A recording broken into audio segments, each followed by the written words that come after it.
Alright, today is Sunday, November 8th, and this is a post-market review for the stock market activities on Friday and an outlook for the week to come. Here is the agenda of the day. We will review the jobs report in the headlines segment, and we do have the usual charts, plus Apple, Tesla, and by popular demand, NEO and Overstock.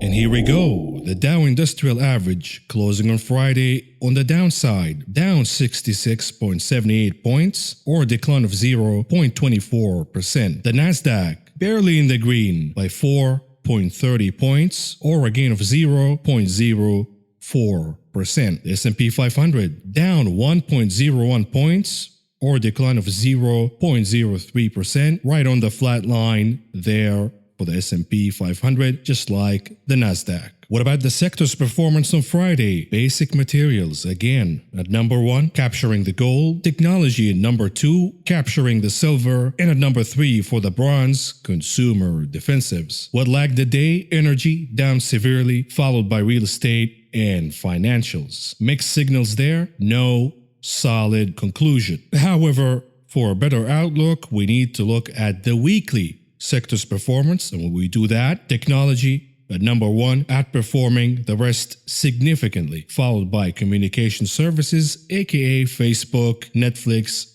and the rest. But this time around, we shouldn't make fun of the communication services sector by labeling it as Facebook only, because T-Mobile did significantly well, and we will cover T-Mobile earnings in a separate video because they are important. If you're looking for a name to add in your portfolio, look no further for T-Mobile. I will explain that a little more in the earnings reviews video. At number 3, the healthcare sector capturing the bronze, while the laggards are energy, utilities, real estate, but mind you, all of the sectors this week closing in the green, massive rally day after day, up almost 500 points every day for the Dow Industrial Average. What's going on in the futures market? And a disclaimer here, this is being recorded on Sunday and some of the futures already started trading, and they will give us a clue on how stocks will open up on Monday. Yet metals trading did not start, so we are technically covering metal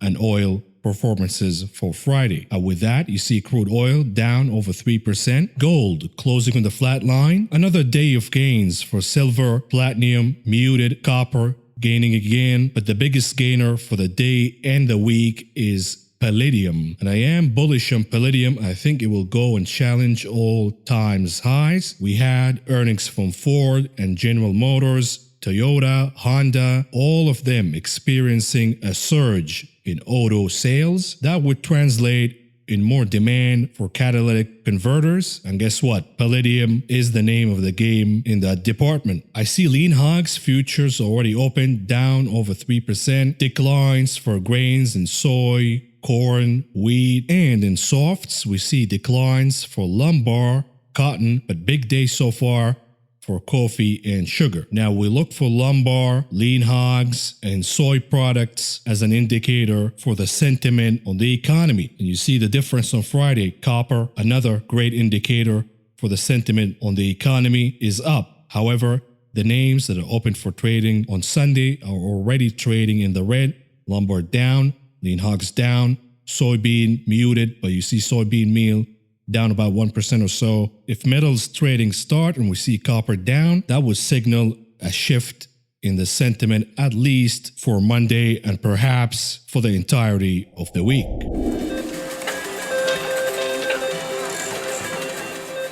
What's going on in the big casino, the options market? Some notable activities, but very muted action on Friday. Apple leading the day per usual with 1.7 million contracts, about 66% of those were calls. NEO, another hot trade, and it's getting hotter by the day. 1.3 million contracts, about 65% of those were calls. Aurora Cannabis, a name that we don't usually see, but it witnessed massive gains On Friday, of course, we saw Tilray rising before that, and you see traders who missed the move on Tilray stampeding to buy Aurora instead, and you see the name climbing by over 56% on Friday. And in this case, we saw about 570,000 contracts for options. About 70% of those were calls. The wheat trade will continue to get hotter, and you will see a lot of short covering activities and gamma squeezes all over the sector in the upcoming days. And the reason here is the legalization of marijuana in many different states during the elections last week. What about some interesting trades that took place on Friday? Not many of them, but we see a trade here in T-Mobile, a bullish trade buying the 135 calls expiring on December for about $1.25. We're seeing momentum in T-Mobile after earnings. And again, just like we talked with the marijuana stocks, you will see short covering, gamma squeezes, and a mini stampede to buy T-Mobile stock. And the trade here makes sense to me. Now, I have to mention that sometimes we don't have interesting trades for any given day. And the reason is I will only present you with trades that are unusual and more likely to be from insiders, and I will ignore any gambling activities. So any options that are 10 cents a piece, 20 cents a piece, these are likely to be gambling activities, making wild shots, expecting very big moves in a short amount of time. These options, 99% of them expire worthless. And on Friday, there was a lot of gambling activities that are not worthy of mentioning because we want to focus on trades, not gambling activities. And by the way, any notable change for the open interest? Yes, we see Wells Fargo for both the puts and the calls. And this is likely the same trade. Somebody is doing a straddle here, buying the $20 calls, selling the $20 puts, or it could be a very bullish trade, straight out buying the $20 calls and selling the $20 puts to finance the calls and even out the price to $2 even per option. And again, this could be the Biden trade. Traders are expecting a rise in inflation, a rise in yields. Banks will benefit from a surge in yields. I have to caution you here that yes, we could see bottoming process for many of the names in the banking sector, but you should buy the strong, not the weak, because the scarring from the closures and the missed mortgages and rents will cause a snowballing effect in which these banks will not collect a significant amount of the outstanding debt they have issued. And we know that Wells Fargo is more connected to these loans that are likely to default. So again, if you must invest in the banking sector, pick the strong. We're talking about JP Morgan and some of the regional banks, and try and avoid Wells Fargo and weaker names. And now to the headlines that shaped the day. And right away, we're starting to talk about stimulus again, because without stimulus, things will start to get very ugly. We have covered lots of corporate earnings this quarter, the third quarter, and you see revenues and growth plateauing. That's the key word. Plateauing. Furthermore, as you can see, or as you will see when we talk about the jobs report, that the momentum in recovering the jobs that we lost is slowing down. So again, without stimulus, multiples will have to be reduced, and that would not be very good for the stock market. The fate of the control of the Senate is becoming less clear. Republicans have the majority for now, but we do have 2 runoff elections in January. And if the Democrats continue to build on the momentum from the elections, we are likely to see 2 additional Democrats joining the Senate, making the split 50-50 even, with the vice president playing the tie breakup. What does that mean? Number one, Mitch does not want a big stimulus that goes contrary to conservatives' beliefs. Number one. Number two, Mitch also pointed out to the quote-unquote good jobs report, and I say quote-unquote because it is mixed, and we'll talk about it in a little bit, as a reason and a justification for a smaller stimulus. The question is, will Mitch take the shot and wait until the elections are over in January, and perhaps he will lose the control of the Senate and Democrats will have their way and pass a very large stimulus? Or is he going to start negotiating a deal, not taking the chance in January, and perhaps passing a stimulus somewhere in the middle between the Democrats and the Republicans? This issue will begin to drive the direction of the market once again. So if you missed the talks about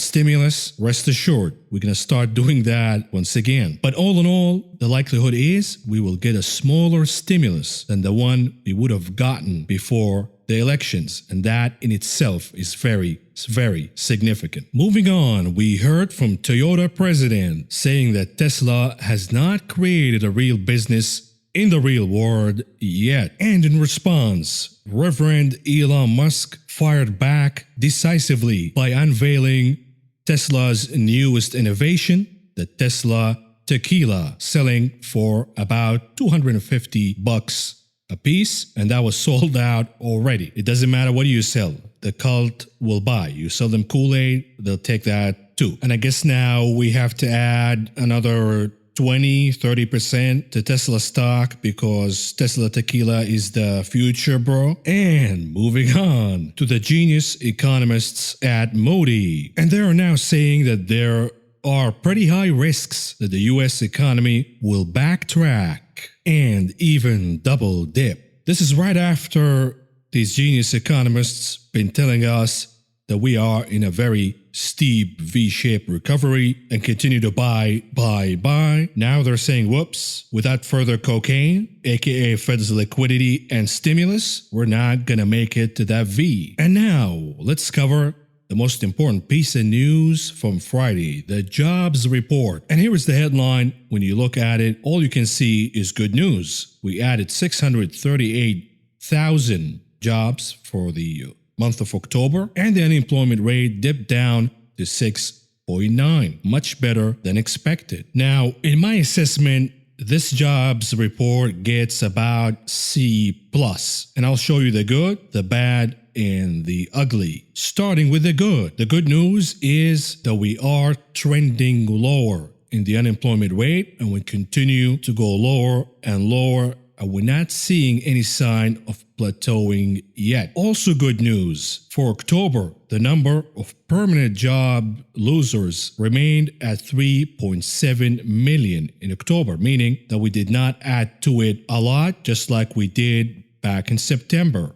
Now, here is the bad. In October, 15.1 million persons reported that they had been unable to work because their employer closed or lost business due to the pandemic. Now, here's the thing. 15.1 million is actually down from 19.4 million in September. On the face of it, that is good news. But when you look at the rate of the decline from July to August, from August to September, and now from September to October, we are slowing down and plateauing in reducing this number, meaning the millions of businesses are likely to stay closed permanently, even after the pandemic. Now here is the ugly. The number of persons employed part-time for economic reasons increased 383,000 to a total of 6.7 million, after declines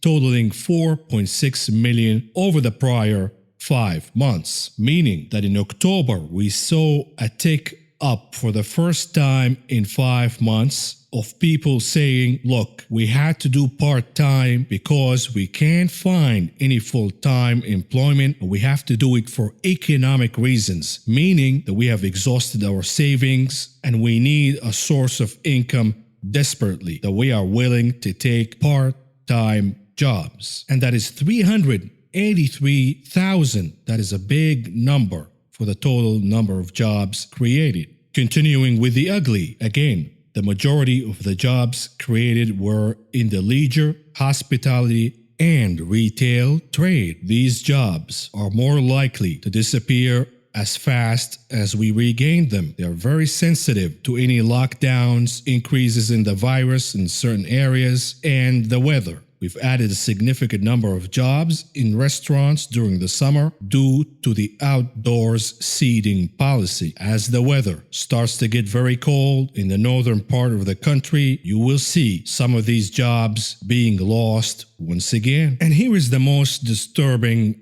part for me. I measure the health of the recovery by jobs added to the professional and business services sector. These jobs are likely to be good paying jobs and more permanent and less sensitive to changes. Now, if you close your eyes and I read the number for you, it is 208,000 jobs added in October in the professional and business services sector. That is good, right? Wrong, because 109,000 jobs out of those 208,000 jobs created in the sector were temporary help services, which are likely to be lost as well. Now, combine this information that I just told you, and let's assume this, that we will lose all 109,000 of the temporary help services jobs we gained in October, and let's say half of the gains in the leisure and hospitality numbers due to the change in weather, meaning that we are likely to lose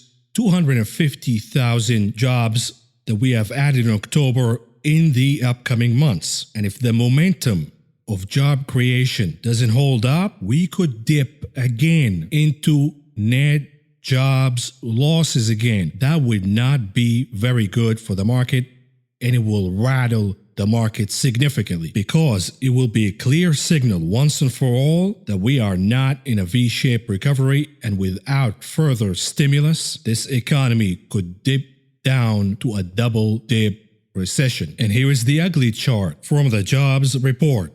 The non-farm payroll employment over the months changed seasonally adjusted. As you can see, from April, we had that massive big whack of a decline, and then we started to recover. In May, we added some jobs, and then we added more jobs in June, and it was starting to look like a very steep V-shaped recovery indeed. However, what happened since June is we started to trend lower in terms of jobs recovery, meaning that we are starting to run out of jobs to recover. And from the data I just read out to you, a lot of jobs, millions of jobs are becoming permanent jobs losses due to the closure of the business itself. And again, if in November we dip down again, the likelihood is we could start to experience a severe decline to the downside, meaning in November, we only had 400,000 jobs, and then in December we had 200, and by January, February,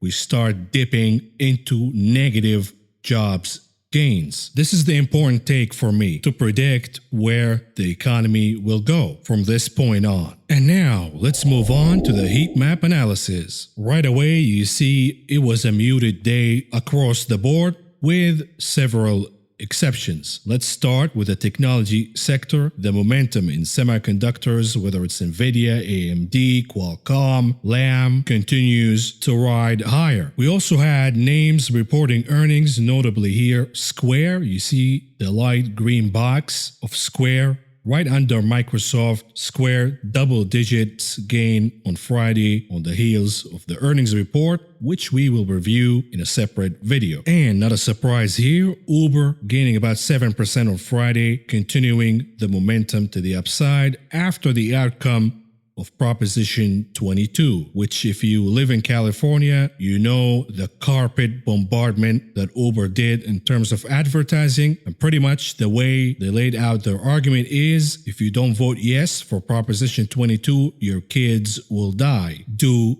to drunk driving. Very deceptive, but it did the job. What about communication services? Muted action for Google, Facebook, the biggest names. But right away, you see T-Mobile up 5% or so, and we see gains again for Snapchat and Spotify. However, different section for the video games names in the communication services. We had two big names, Electronic Arts and Take-Two, reporting earnings on Thursday. We see Electronic Arts down significantly on Friday, while Take-Two managed to close in the green. What happened there?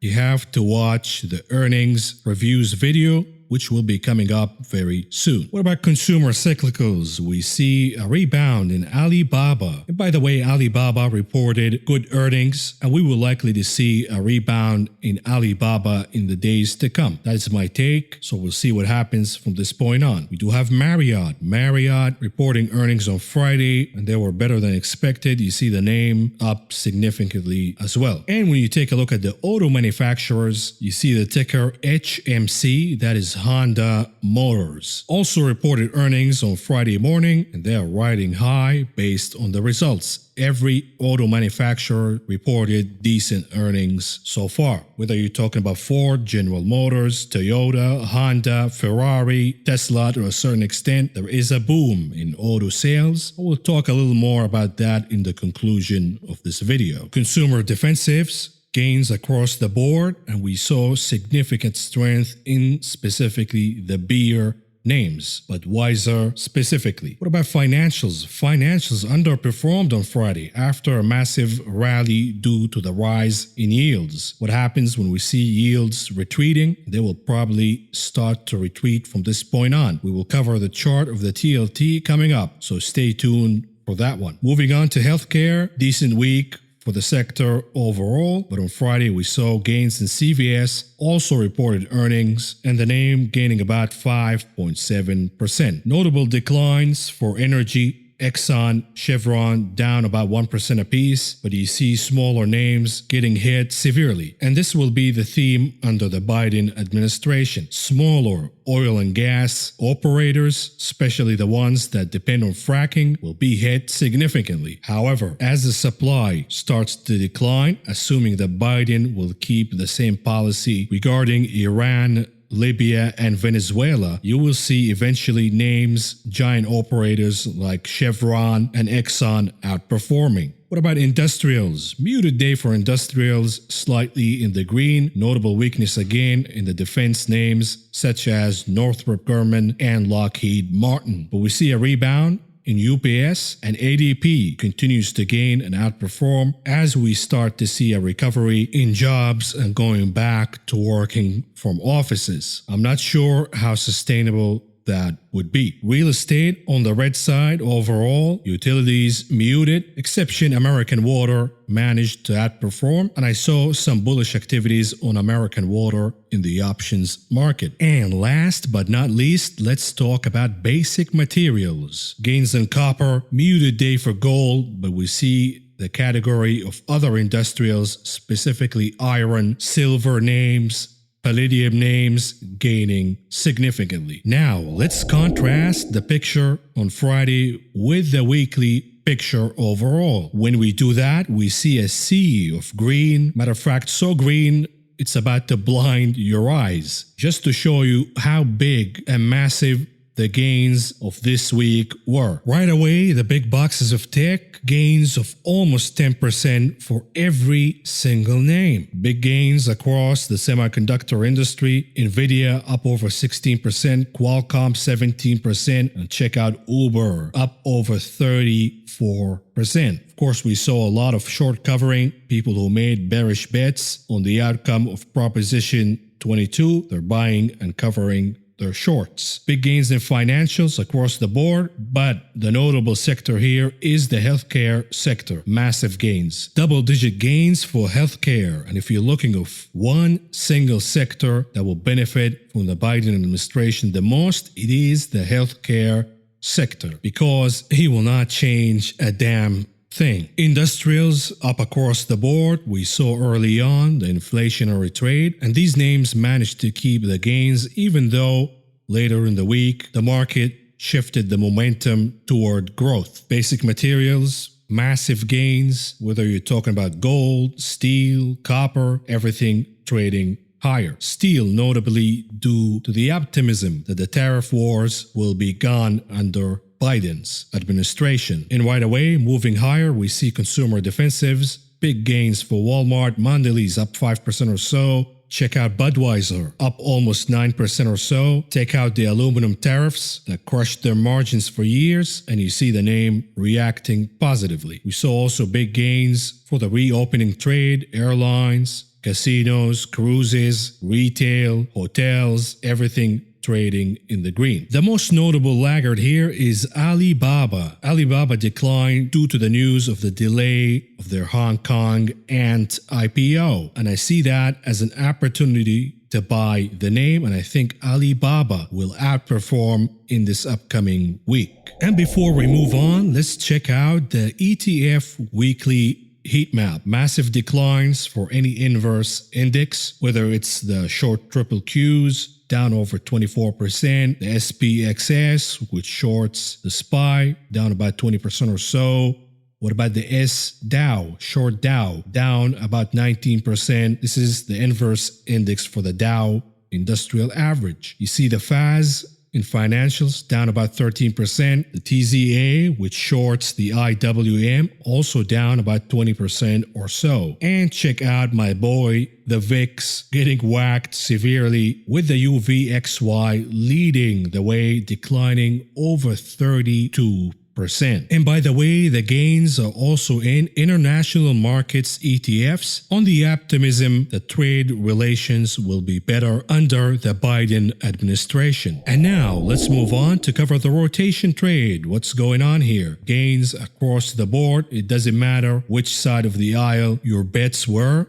As long as they were bullish, you made a killing either way. And let's start with the momentum names, aka the stay-at-home names. Right away, we see the FANG names with massive gains. About Shopify, up about 13%. Remember, Shopify underperformed last week. PayPal on a tear. The high-flying names of Zoom, Peloton, DocuSign also up. Nvidia, the notable gainer here, over 16% for the week. Papa John's rebounding by 9% or so. We might remove Papa John's from the stay-at-home stocks because the name is down over 20% from the highs. We might replace it by either UPS or FedEx. What's going on across the aisle? We see gains not as high as the stay-at-home stocks, but also very notable gains here for the reopening names. Right away, you see Disney 5% or so, American Express 16%, Six Flags, look at that, over 15.5%. General Motors also reporting earnings this week, over 8.5%. Cisco rebounding massively, 10%. Look at Live Nation, almost 15% gains. Mondelez, Marriott reporting earnings this week, up 5% and about 12% or so for Marriott. What about beer?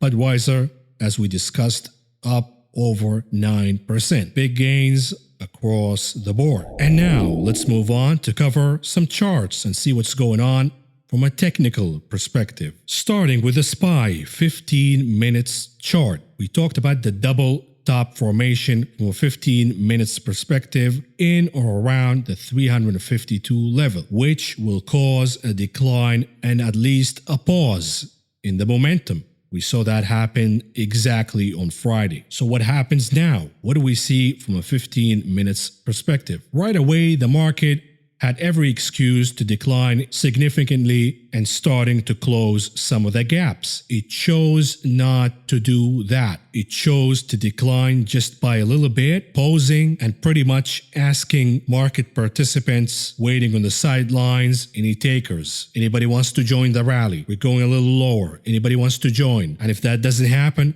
the market will go a little lower, perhaps to the level of 345.5, and ask again, any takers? Any takers? Anybody interested? If not, it will continue to decline further and further until we see takers in the market. But the likelihood, after you saw all the gains, the weekly gains, massive, in some terms double digits for certain names, I bet that we will see takers taking the bet and joining the rally. And let's zoom out a little bit and check out what the chart looks like from a daily perspective. Here it is, and instead of going down, closing some of the gaps, you see that the chart is sticking to the highs and again consolidating to move higher, asking market participants to join the rally, saying, look, we're not going lower, maybe later on we'll close these gaps, but for now, the momentum is hot and we are inviting you to join the rally. And here is the bullish case. We will see consolidation here and we are basically forming a bull flag which will resolve to the upside, going all the way to challenge all times highs. What about the bearish perspective? The bear case says, look, we are in a range and we are making a series of lower highs. And what will happen here is we will fail to attract investors and traders sitting on the sidelines to push this rally higher. And what you will see instead is a wave of selling that will take us down to close some of these gaps. Now, let's move on to even a bigger picture, the weekly chart of the SPY, and see what's going on. Here is a clean chart, no marking, no annotations by me whatsoever. And here you see the recent different cases of consolidation, just like we're seeing in case 5, the current case of consolidation. Case number 1 resolved to the upside. Case number 2 to the downside, case 3 and 4 to the upside. So we do have a 3-to-1 chance here from looking at this perspective alone that we could trend higher and resolve the consolidation to all times highs once again. And here is what it basically is: a wedge of consolidation after a massive leg higher. We are seeing the RSI and the MACD trending lower, again asking market participants sitting on the sidelines, new blood to join the rally and make it stronger from a technical perspective, meaning that the RSI and the MACD will end the trend lower and it will start the blast higher. That could create a very massive, large market rally. Moving to the Qs from 15 minutes perspective. Again, we saw the same double top formation in and around the highs of the day. And we said that the Qs would decline at least from 15 minutes perspective, taking a break from that point on. You saw that happen right away in the morning. However, we saw a reversal and crawling all the way back to the highs of Thursday. That is bullish behavior. The Qs had every excuse, just like the SPY, to go down and close some of the gaps. It chose not to do so. In my book, that is bullish behavior. What do we see from a daily perspective? Similar story with the SPY. Instead of trending down and making a lower low, it chose to consolidate in the same range, gathering energy, inviting newcomers to ride higher. The market has a destination it's eyeing right now. Perhaps it is all-time highs, perhaps even higher. But at some point, we will run out of fuel for this rally. It was very impulsive and driven by overnight purchasing programs and short covering post-elections, when we knew that the outcome of the election is becoming clearer and clearer. At some point,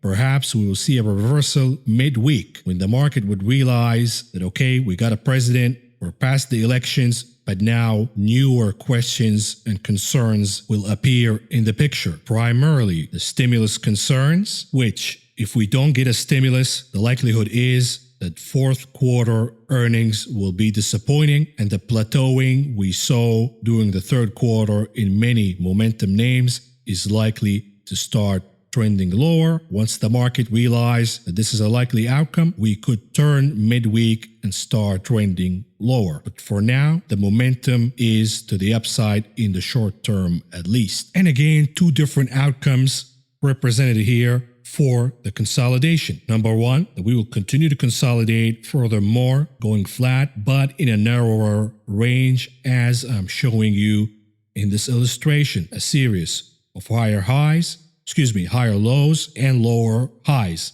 which will be resolved at some point. And you see again, different illustration, same weekly chart, but we're looking at a wedge right here. Any breakage above the wedge will lead us higher, and the answer to the resolution of the consolidation will become clearer right away. Where is the risk here when you look at a chart like this? Is it likely from last week's activities that the Qs will break higher above the wedge, or will it collapse lower and break the lower end of the wedge? The likelihood for now, looking at it right now, is that we will break to the upside, but I have to represent every in each case. Now, we have to look at other charts and indicators to get more clarity. Starting with the dollar index, a weekly chart. Every bullish scenario goes down the window looking at the weekly perspective. We had an ABC pattern, a bullish one, that did not work out. Some other technical analysts were looking at a cup and handle formation. That is not working out. What's working out is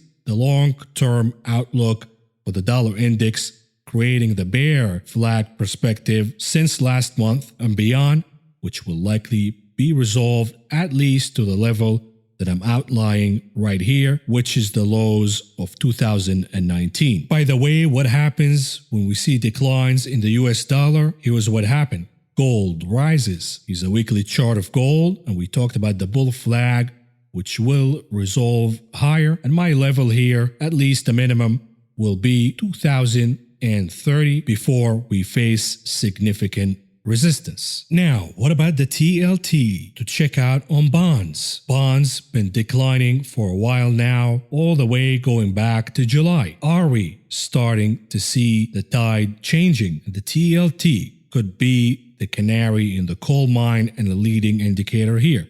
So here's a clean weekly chart, no marking, no annotations by me whatsoever. And here is what I see. I see the MACD curling upward. I see that we experience a surge of volume this week, which was a positive week for the TLT overall, and it held its ground. And I see from this action alone, the TLT curling back higher and experiencing some gains. That would not be good for the financial sector at least. And if we are looking for a market change and a turn to the downside, keep your eyes on the TLT. The market could rally for a day or two, but if you start seeing the TLT catching a bid and some traders moving to the safety of bonds, that would be your signal that there is change and a turnaround coming. What about the VIX? Look at the collapse of the VIX. From the highs, it took 1 week to shoot this thing down. However, it closed at or around the support, the significant support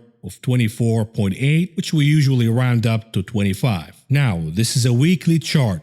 If the VIX closes below the support of 24.8, understand that that would be pretty much the end of the rally for the VIX for now. And we could even see the VIX finally retreating to its normal range between 12 and 15. However, you could wake up on Monday and looking at the futures, you will see a positive day for the stock market and the VIX declining. And then you see a turnaround midweek and the VIX recapturing the former support of 24.8. So this is another one you have to keep your eyes on if you are anticipating a reversal in the momentum in the stock market. And now let's move on to cover some charts for individual names. Starting with Apple, a weekly chart. Right away, you see that Apple is much weaker than the Qs overall. However, Apple had every excuse to break below 117 and trend lower by the end of the week. That did not happen, and when we see this kind of behavior, what is the next level of resistance? It is 120, and now it acts like a magnet for Apple to reach that goal and retest the resistance of 120 and see if it can break above it. This is another important one to watch, the Apple 120 level. Breaking above it will mean another massive week of gains for the indices. However, if you see Apple reaching 120, retreating and reversing lower, that is your sign and signal that the reversal is happening. So 3 things so far. We're watching the TLT, we're watching VIX 24.8, and we're watching Apple 120. Moving on to Tesla. What do we see in Tesla? Tesla, yet again, had a massive week of gains, but all in all, it did not change the overall picture. The MACD remains trading in negative territory, and Tesla failing to recapture the trend line. Matter of fact, it actually got rejected from it. So Tesla remains negative here. It remains muted. And traders and Tesla holders, if we continue to see massive gains in NIO, which we will cover in a little bit this week, you might see some migration from Tesla to NIO, and that might cause Tesla to start to trend lower. Even newcomers, when you present them with the choice, would you like to buy a stock that is trading at $430 or NIO, which is barely in the 40s? You can get 10 more shares buying NIO than you are buying Tesla. That is likely to continue the momentum in NIO and keep Tesla lagging behind. Moving on to, you guessed it, NIO. Here is a daily chart. What do we see here? A series of bull flags resolving higher and higher, and then finally after 3 bull flag formations we see the massive impulsive move higher. I see initial gains in the week for NEO before we start to see a reversal downward. And to illustrate that for you, let me switch to the weekly chart. Right away, you see the RSI in the very severe overbought territory. That doesn't mean that NEO couldn't rally even a little higher, but the rally is running out of steam. Remember what Warren Buffett said, what the wise guy does early, the fool does later. The smart traders been buying NEO when it was cheaper. The fools are going to join the rally later and they will hold the bag. Here's the problem with NEO. In the recent few days and weeks, I started getting more and more questions about NEO. And all of a sudden, I hear my teenager cousin talking about NEO, that he bought NEO and he's making massive gains. Father-in-law, your sister-in-law, your fazul-in-law, all of a sudden everybody's buying NEO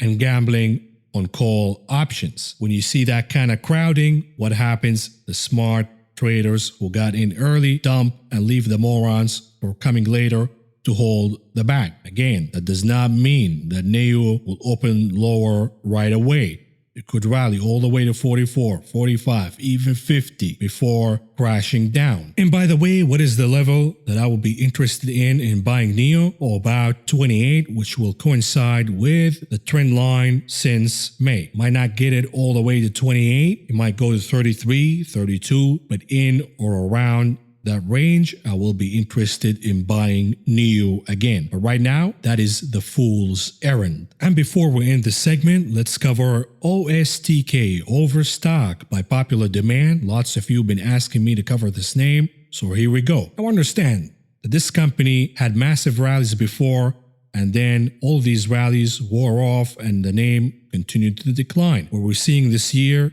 is another massive pop, perhaps the biggest pop in the name experience. And what will happen eventually is that will wear off and the name will continue to decline. Even though the business benefited tremendously from the stay-at-home culture due to COVID-19, the momentum is less likely to stick in OSTK when you compare it to, say, Wayfair or even Amazon. And here is what I see. We saw a massive bear flag formation that is resolving to the downside. And you see the big red candlestick reversal after the name reported earnings. That is not a joke. The chart was not just messing up with you. This is a clear signal and a message of a reversal. Yes, you see the short covering rebound, which will likely be resolved to the downside in OSTK. And by the way, here is a weekly chart and what I see. I see the declines continuing all the way till we revisit the level of 35. Now remember, this is a long-term projection. It's not going to happen tomorrow. It could happen tomorrow, who knows? But I'm talking at a minimum,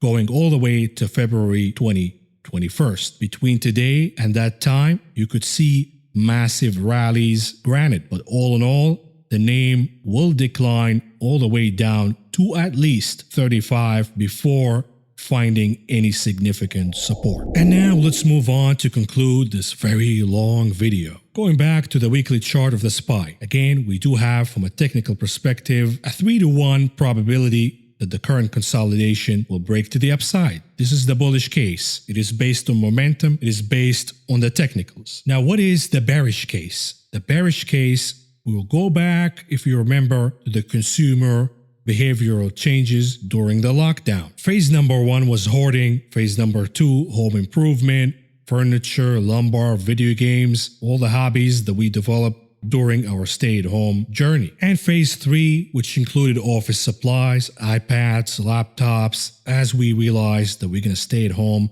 longer than we all expected. Phase 1, 2, 3 happened during the second quarter of this year. And then we saw phase 4 happening in the third quarter that ended in September. The reopening behavioral spending. You saw auto sales exploding higher, restaurants, clothing, leisure, retail, all experiencing a recovery somehow. Now in the fourth quarter, we will experience phase number 5, holidays spending. But here is the problem. All of the spending that we have done already in phase 1, 2, 3, and 4 depleted our reserves, our savings and spending reserves. And when the majority of consumers are asked, which resource did you use for your spending, the number one answer is stimulus. So again, it goes back all the way to stimulus. With no stimulus, we could see disappointing holidays spending figures impacting the results of the fourth quarter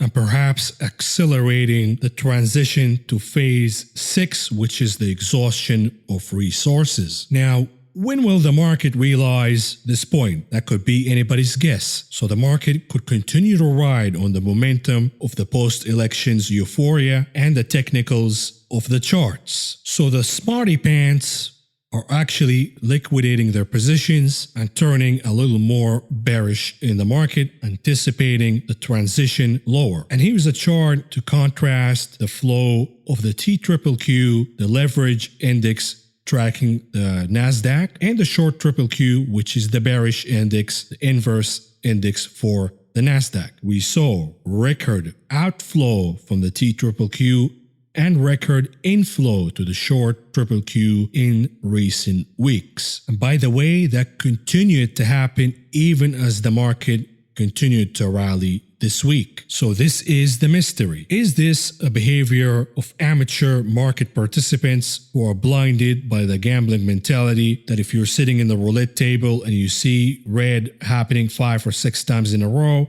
it is time for black, and they bet black and they continue to lose? Or is it the smart institutional investors who are shifting their bets from bullish to bearish? That remains to be seen. But you are very well equipped right now to know what to look for if there is a reversal in the market. Number 1, the TLT. Number 2, whether the VIX will hold 24.8 or not. And the last thing, Apple 120. Breaking above it decisively, coming back to test 120 and rebounding higher will mean that the rally is solid and will continue. Reaching 120, reversing lower, you know that the market is running out of steam. Interesting week ahead. And by the way, I did record earnings reviews for last week, specifically for Thursday and Friday. However, after exporting the file, it got corrupted, and pretty much I can say the dog ate my homework. So I'm going to do it again, and I will release it probably in the morning or by tomorrow. You're not going to lose anything, but it is very important for you to watch these earnings reviews because they will give you trade and investment ideas on which names you should buy and which names that are running out of steam that you should sell. We did have very important earnings on Thursday, so stay tuned for the release of that video. If you found the information presented in this video helpful, please subscribe, press the like button, the notification button, and follow me on social media.